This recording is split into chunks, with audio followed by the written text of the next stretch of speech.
This is Susan Fouché, and I am with Voices for Learning, where we help you grow as a voice actor. And I answer the question, is it really true that anyone can be an audiobook narrator? Yeah, but you definitely need to know the secrets to success, and here is a great audition tip. ACX does have submission requirements for produced audio files. In other words, like when you finally win your audition and you are hired to produce an audiobook, to record an audiobook, ACX does have very clearly laid out audiobook submission guidelines. However, what are the audiobook submission guidelines for an audition? Well, let me go ahead and tell you. So first, let's go ahead and look at the help guidelines in ACX, which I think are really, really, really helpful. To get there, all you're going to do is just simply go to ACX, Need Help over here on the right, and then down here, scroll down, you'll find Producer Checklist. Just click on that. And then if you'll just kind of look here in this very first paragraph, you'll see a hyperlink for audio submission requirements. You can just click on that, and those are the listed out audiobook submission requirements. Now, this is for audiobooks that you have already won that you have been hired to produce. So what I want to tell you is that the rules for your audition apply to these same audiobook submission requirements. However, they're not going to check them. You know, you're not going to go to ACX and they're going to like spit it back to you and say like, oh, your audition is bad because it doesn't have this RMS level or the peak levels or whatever. So it's up to you to get your audiobook stats correct, to get your audio stats correct.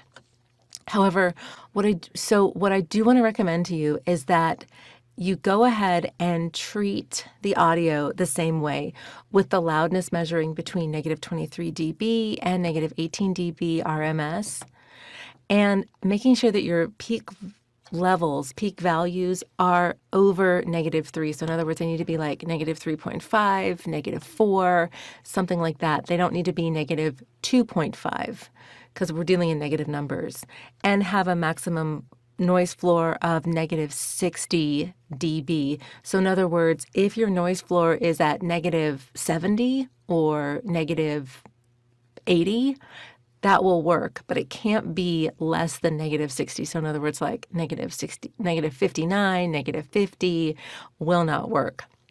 However, you won't get dinged on your audition for that. You know, the author is going to be none the wiser. They're not going to test your stats on your audition. They will only test the stats on your actual produced work. But just get into the habit of checking and making sure that your RMS levels, your peak levels, and your noise floor levels are correct. And I do have a video that shows you how to check that in Audacity.